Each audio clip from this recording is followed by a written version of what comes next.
আমি বলছি আমল করেন না, আল্লাহর সমস্ত হুকুমকে মানে না, কিন্তু আল্লাহর সমস্ত হুকুম জানিও না, আমলও করি না, কোন সমস্যা কি নাই, আমার ইমান পরিপূর্ণ। ইমান কি পরিপূর্ণ, কিন্তু আল্লাহর সমস্ত আকামের ছোট থেকে ছোট একটা হুকুম অস্বীকার করলেন, উপবাস করলেন, মিথ্যা বললেন, বিভিন্ন একটা ফোটা একটা এখন এটাকে এলাইয়েন সকাল থেকে সন্ধ্যা পর্যন্ত কত হুকুম মানি না, অস্বীকার করি না, কোনো সমস্যা নেই। একটা উদাহরণ দিই, মনে করেন টুপি, মনে করেন কি টুপি, টুপি দেওয়া চলল, টুপি দেওয়া কি একটা মানুষ শেয়ার করছে টুপি দেওয়াটা শুনল, কিন্তু জীবনে একদিনও টুপি মাথার দেয়, জীবনে একদিনও টুপি মাথার কি দেয়, এটা ইমান আছে। আমল করেন, আমলের সব পাইল, মা আল্লাহ তাকে শাস্তি দিতেও পারে, নাও দিতে পারে। খেয়াল করছেন? আচ্ছা, এটাও ছোট।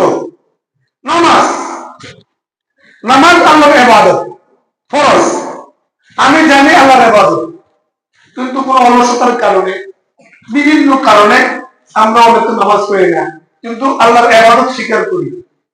আল্লাহ ইচ্ছা করলে তাকে দরকার করতে পারে, কোন কারণে আল্লাহ পাক মাফ করে দিতে পারে। হয়তো আমল করি না দিলেই আমি সওয়াব পাইতেছি না, লোকসান আমার কাছে আসতেছে, কিন্তু আমি নামাজ আল্লাহর ইবাদতকে বিশ্বাস করি, আমার ঈমানে কোনো সমস্যা কি নেই। কিন্তু কোন কারণে মানে নামাজ কিয়া, নামাজ মানে কি দাও, হ্যাঁ, নামাজকে তিরস্কার করলো, হ্যাঁ, তারপর টুপি, টুপি কিয়া, টুপির মধ্যে কি ইসলাম নেই, টুপির দরকার কি, তিরস্কার করলে, তিরস্কার সাথে সাথে ইমান চলে যাবে, সাথে সাথে কি যাবো, ইমান চলে যাবে। ওদিকে আমি স্কুলের মধ্যে বললাম যে যদিও কথাটা মানে না মানে ভিন্ন কথা, রাজনীতি ইসলামে আল্লাহর জমিনে আল্লাহর দ্বীন কায়েম করা ইবাদত, বাকি আমি করি না, বাকি আমি কি করি না, যেরকম নামাজ আমি পড়ি না, নামাজ আমি কি পড়ি না, কিন্তু আল্লাহর জমিনে আল্লাহর দ্বীনকে কায়েম করা ফরজ, এটা এটা এটা ইবাদত, এটা শেয়ার করেন।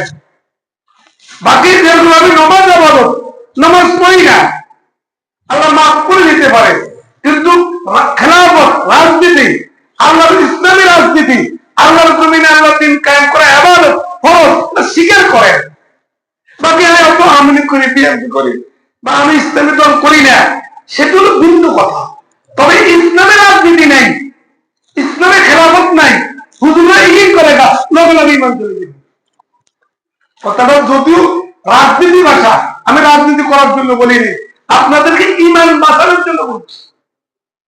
আপনারা